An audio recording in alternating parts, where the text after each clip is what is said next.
শুধুমাত্র আলু দিয়ে এই দুর্দান্ত রেসিপি একবার বানিয়ে দেখুন।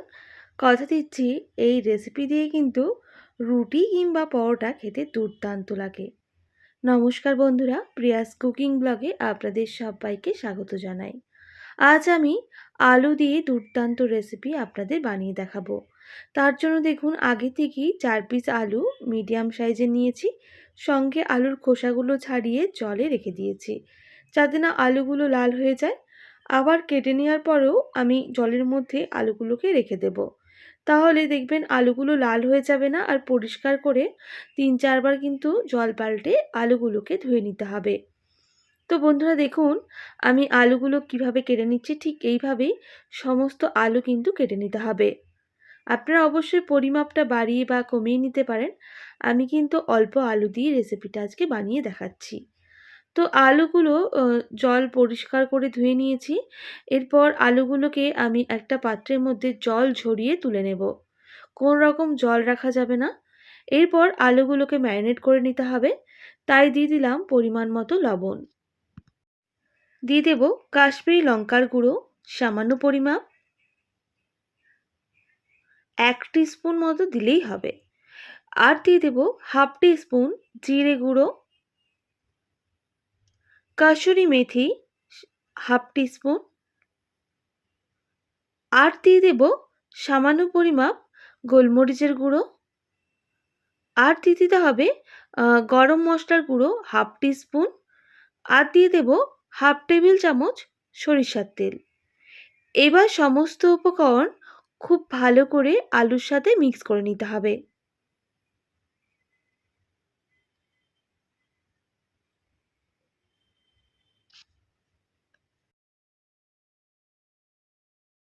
তো বন্ধুরা দেখুন আমি আলুগুলো খুব ভালো করে ম্যারিনেট করে নিয়েছি। আমি এইভাবে 5 মিনিট মতো রেস্টে রেখে দেব। সেক্ষেত্রে লবণগুলো ভালোভাবে ঢুকে যাবে। এদিকে এর জন্য একটা মশলা বেটে নিতে হবে। তাই মিক্সিং জার নিয়ে নিয়েছি। মিক্সিং জারের মধ্যে দিয়ে দেব একটা বড় সাইজের টমেটো কুচি, সঙ্গে দিয়ে দেব ধনেপাতা কুচির ডাঁটিগুলো, আর পাতাগুলো আমি পরে ব্যবহার করব। 1 ইঞ্চি মতো আদা, আর ঝালের জন্য 3টে কাঁচা লঙ্কা, সঙ্গে একটা শুকনো লঙ্কাও দিলাম। এর একটা মিহি পেস্ট করে নিতে হবে। আর এদিকে আমি ফ্রাইং প্যানটা বসিয়ে দেব। প্রথমে ফ্রাইং প্যানটা গরম করে নিয়েছি, আর দিয়ে দেব পর্যাপ্ত পরিমাপ সর্ষের তেল। আর ওদিকে কিন্তু অনেকক্ষণই আলুগুলো ম্যারিনেট করতে রেখে দিয়েছিলাম। এবার আলুগুলো দিয়ে দিতে হবে। আলু থেকে যে এক্সট্রা জলটা বের হয়েছে সেটা কিন্তু আমি রান্না ভাজার সময় দেব না। ওটা আমি জলটা ঝরিয়ে ঝরিয়ে দিচ্ছি। আর ওই জলটা কিন্তু আমি পরে ব্যবহার করব। এবার গ্যাসের ফ্লেমটা হাই রেখে বেশ কিছুক্ষণ আলুগুলোকে ভেজে নিতে হবে।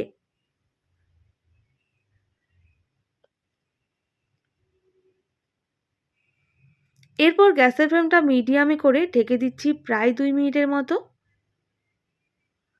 আর ওদিকে দেখুন মশলা কিন্তু বেটে নিয়েছি। ঠিক একদম মিহি পেস্ট করে নিতে হবে। একটা অন্য পাত্রে ঢেলে নিচ্ছি। আবারও ওই মিক্সিং জারটা ধুয়ে নিলাম। এবার মিক্সিং জারের মধ্যে দিয়ে দেব 3 টেবিল চামচ টক দই, আর দিয়ে দেব 6 থেকে 7টা কাজু, সঙ্গে দেব 1 টিস্পুন বেসন।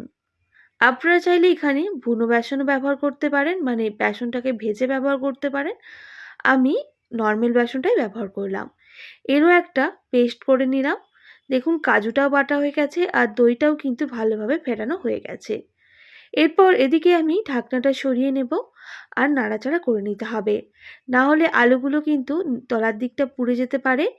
এবার গ্যাসের ফ্লেমটা হাই করে আরও বেশ কিছুক্ষণ আলুগুলোকে ভেজে নেব।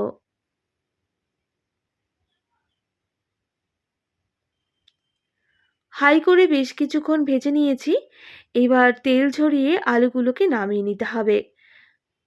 বন্ধুরা প্রায় 70 থেকে 80% মতো কিন্তু আলুগুলোকে সেদ্ধ করে নিতে হবে। এরপর ওই ফ্রাইং প্যানের মধ্যে আবারও বেশ কিছুটা সর্ষের তেল অ্যাড করব। দিয়ে দেব 1 টিস্পুন গোটা জিরা, 1 টিস্পুন ছোলার ডাল,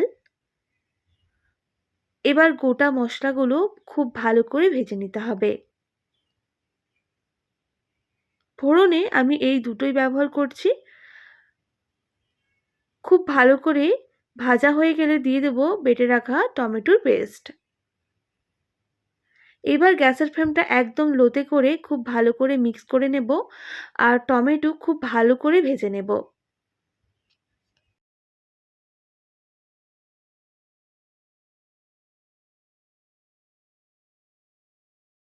টমেটো বেশ কিছুক্ষণ ভেজে নিয়েছি।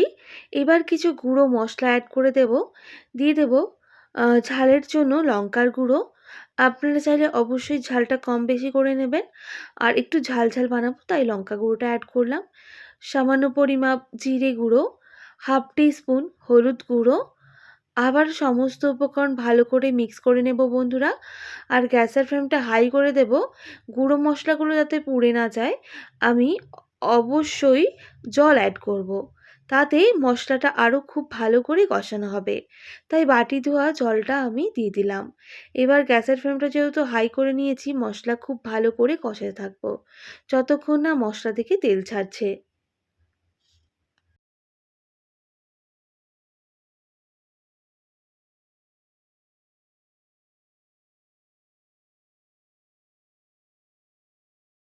গ্যাসের ফ্লেমটা হাই রেখে বেশ কিছুক্ষণ মশলা কষিয়ে নিয়েছি। দেখুন মশলার এক্সট্রা জল একেবারেই শুকনো হয়ে এসেছে।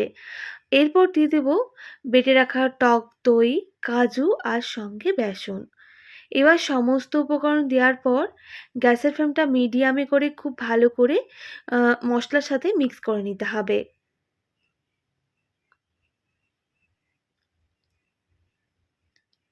এরপর গ্যাসের ফ্লেমটা হাই করে অনবরত নাড়াচাড়া করে মশলা খুব ভালো করে কষিয়ে নেব।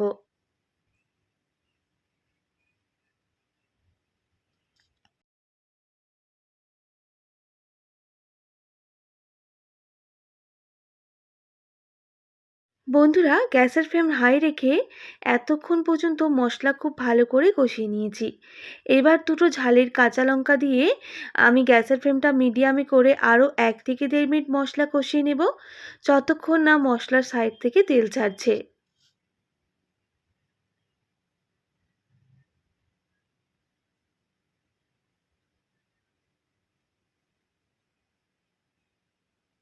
প্রায় 1 থেকে 1.5 মিনিট মশলা কষিয়ে নেওয়ার পর দেখতেই পাচ্ছেন মশলার এক্সট্রা যে জলটা সেটা কিন্তু শুকনো হয়ে মশলা প্রায় কিন্তু কষানো হয়ে এসেছে।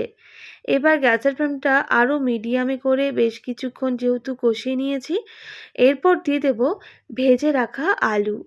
আলু দেওয়ার পর গ্যাসের ফ্লেমটা মিডিয়ামে রেখেই খুব ভালো করে মশলার সাথে মিক্স করে নিতে হবে।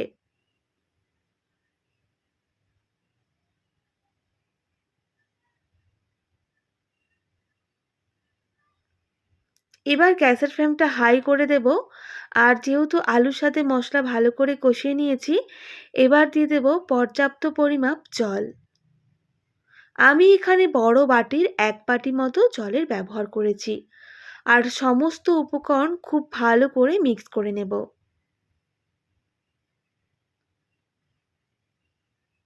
তবে বন্ধুরা আমি কিন্তু গ্যাসের ফ্লেমটা হাই রেখে সমস্ত কিছু মিক্স করে নিচ্ছি, তাহলে খুব তাড়াতাড়ি জলটা কিন্তু ফুটে যাবে।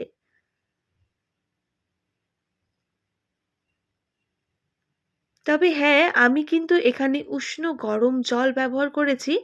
তাতে কিন্তু কালারটাও সুন্দর থাকবে আর গন্ধটাও দুর্দান্ত হবে। এবার দিয়ে দিলাম পরিমাণ মতো লবণ। যেহেতু টক দই, টমেটো ব্যবহার করেছি, তাই আরও বেশ কিছুটা লবণের ব্যবহার করলাম। এবার গ্যাসের ফ্লেমটা মিডিয়ামে করে ঢেকে দেবো প্রায় 2 মিনিট মতো। 2 মিনিট পর ঢাকনাটা সরিয়ে নেব। তাহলে যে 70% এর মতো আলুটা সেদ্ধ হয়েছিল, খুব ভালোভাবে সুসেদ্ধ হয়ে যাবে আর সঙ্গে জলটাও কিন্তু আ আ অনেকটাই কমে আসবে। তো বন্ধুরা আমি ঢাকনাটা সরিয়ে বেশ কিছুক্ষণ আবারও নাড়াচাড়া করে নিয়ে আলুটা চেক করে নিলাম আরেকটু সেদ্ধ হবে। তাই আমি আবারও গ্যাসের ফ্লেমটা মিডিয়ামে করে ঢেকে দেব আরও 2 মিনিটের মতো।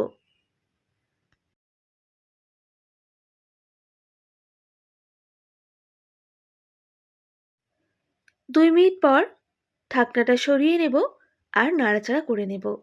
দেখতেই পাচ্ছেন জল কিন্তু একেবারেই শুকনো হয়ে গেছে, আলু কিন্তু ভালোভাবে সুসেদ্ধ হয়ে গেছে।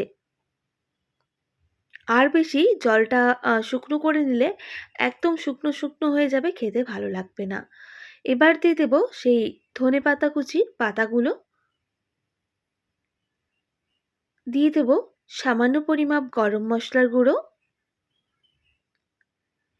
এখানে আমি আলুর দমের মশলাটাই ব্যবহার করছি। দিয়ে দেব স্বাদটা ব্যালেন্স রাখার জন্য ১ টিস্পুন চিনি। চিনিটা অবশ্যই আপনারা স্কিপ করতে পারেন। এবার সমস্ত উপকরণ ভালো করে মিক্স করে নেব।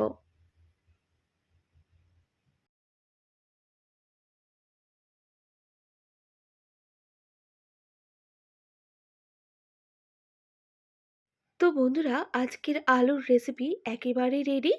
আমি বেশ কিছুক্ষণ ফুটিয়ে নিয়েছি, দেখতেই পাচ্ছেন জলটা কিন্তু আরও একটু শুকনো হয়ে গেছে। এবার নামিয়ে নেব। ভাত কিংবা রুটির সাথে পরিবেশন করুন এই আলুর তরকারি। কথা দিচ্ছি আপনারা কিন্তু আঙুল চেটে খাবেন। তো বন্ধুরা, নামিয়ে নিয়েছি, দেখতেই পাচ্ছেন কতটা সুন্দর আর লোভনীয় হয়েছে। একবার এইভাবে আলুর রেসিপি বানিয়ে দেখুন, কথা দিচ্ছি আপনারা বারবার বানাবেন। আশা করছি আজকের রেসিপি আপনাদের ভালো লেগেছে।